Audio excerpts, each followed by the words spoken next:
शिव का स्वरूप क्या है। आज हम इस गंभीर विषय पर चर्चा करने जा रहे हैं। वेद कहता है शिवोऽहम्,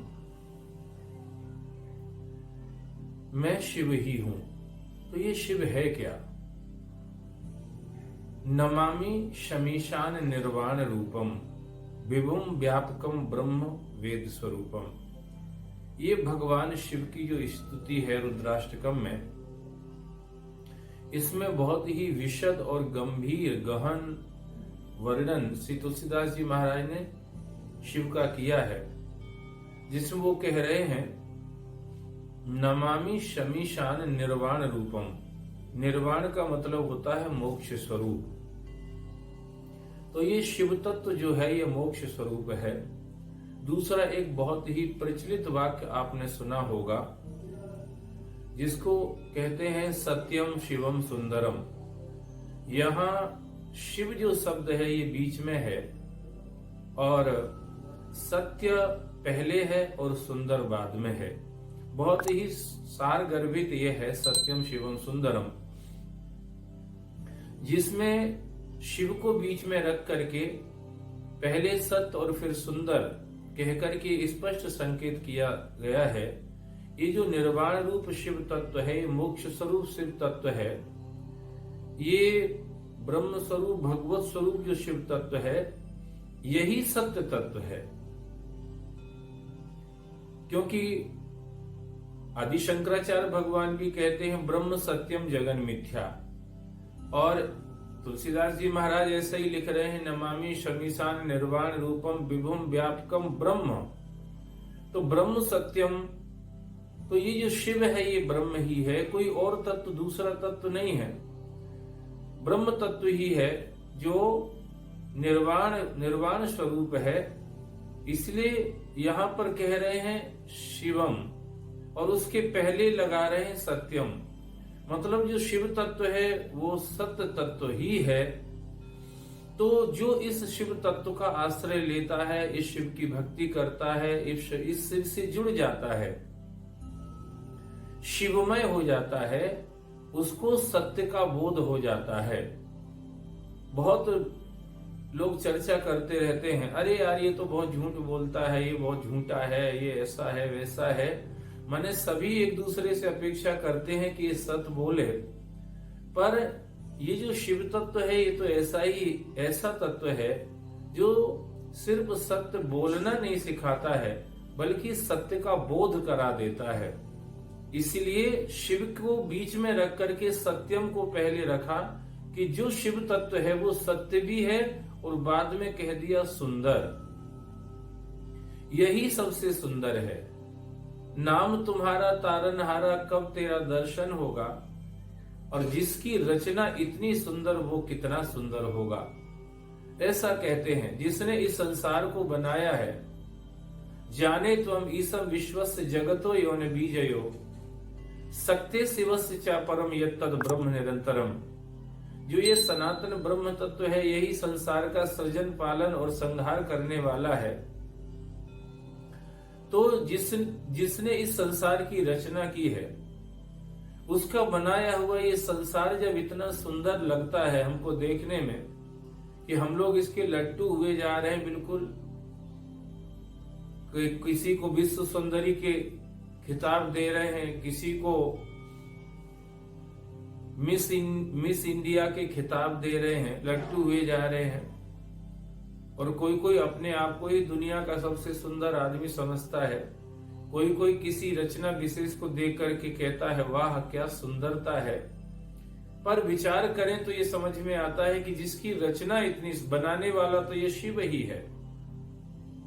जगतो यौन बीजयो, तो जिसका ये रचना इतनी सुंदर है तो वो स्वयं कितना सुंदर होगा।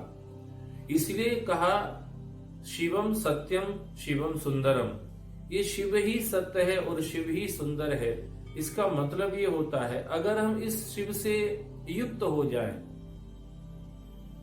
इस शिव तत्व का बोध हमें हो जाए, तो हमें दो चीजें प्लस में और मिलेंगी साथ में। एक तो सत्य का बोध हो जाएगा, परम सत्य का साक्षात्कार हो जाएगा।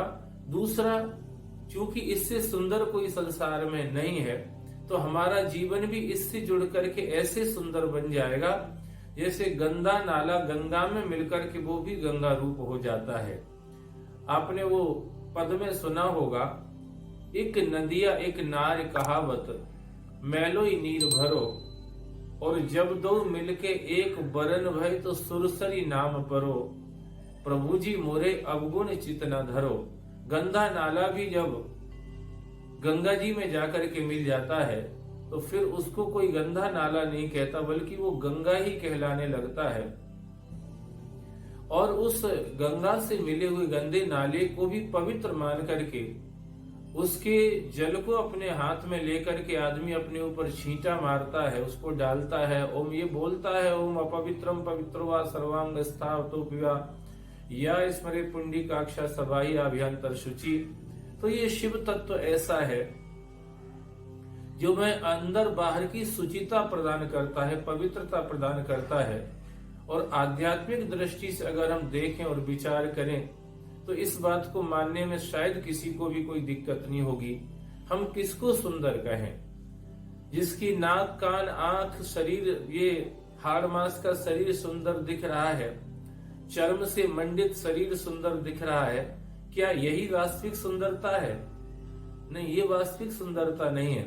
असल में जीवन की जो क्रियाकलाप है, जीवन को जो चिंतन है, हमारा जो व्यवहार है, हमारा जो आचरण है, हमारा एक दूसरे के साथ तो मिलना जुलना है, उसमें कितनी पवित्रता है, उसमें कितनी शुद्धता है, उसमें कितनी निश्चलता निष्कपटता है, उसमें कितनी सहजता है, यही असल सुंदरता है। और ये बात तो कोई एक आध बार ही बोलता है कि फलाना आदमी बहुत सुंदर है, पर ये बात लोग बार बार बोलते हैं और सभी लोग बोलते हैं। जब भी वो किसी से मिलता है लोग कहते हैं उसका स्वभाव बहुत सुंदर है। तो ये जो स्वभाव की सुंदरता है, जो हमें स्वाभाविक सुंदरता प्रदान करती है, एक स्थायी सुंदरता प्रदान करती है, ये सुंदरता कहाँ से प्राप्त होगी? बोले शिवम सुंदरम। ये जो शिव है यही तो सुंदर है, इससे तुम जुड़ जाओ, शिवो हम का अनुभव तुम्हें हो जाए, साक्षात्कार तुम्हें हो जाए, एहसास तुम्हें हो जाए, फिर तुम्हारा जो जीवन होगा वो सुंदर होगा। इसलिए ये शिव तत्व ही परम गुरु इसको कहा है। तुम त्रिभुवन गुरु वेद बखाना, आन जीव पामर का जाना। यही शिव तत्व गुरु तत्व के रूप में प्रकट होकर के, चाहे वो शंकराचार्य जी हों, चाहे रामानंदाचार्य जी हों, चाहे रामानुजाचार्य जी हों, चाहे निम्बारकाचार्य जी हों, या और जितने भी आचार्य हुए हैं, वल्लभाचार्य इत्यादि, ये सभी रूपों में यही शिव तत्व गुरु के रूप में प्रकट है। और स्वयं तो कल्याण स्वरूप है ही, क्योंकि स्वयं कल्याण स्वरूप है, इसलिए अनेक गुरु रूपों में प्रकट होकर के जगत का कल्याण कर रहा है, जगत को सत्य का बोध करा रहा है, जगत को सुंदरता प्रदान कर रहा है। इसलिए इसका पूरा नाम वेद शास्त्र संत सभी कहते हैं सत्यम शिवम सुंदरम। ऐसा ये शिव तत्व है, प्राप्त करने योग्य है। इसका लाभ हम सभी को सत्संग के माध्यम से, साधना के माध्यम से, सेवा के माध्यम से इससे युक्त होकर के लेना चाहिए और अपने जीवन को पूर्णता प्रदान करना चाहिए। पूर्ण जीवन का नाम ही है सत्यम शिवम सुंदरम। धन्यवाद।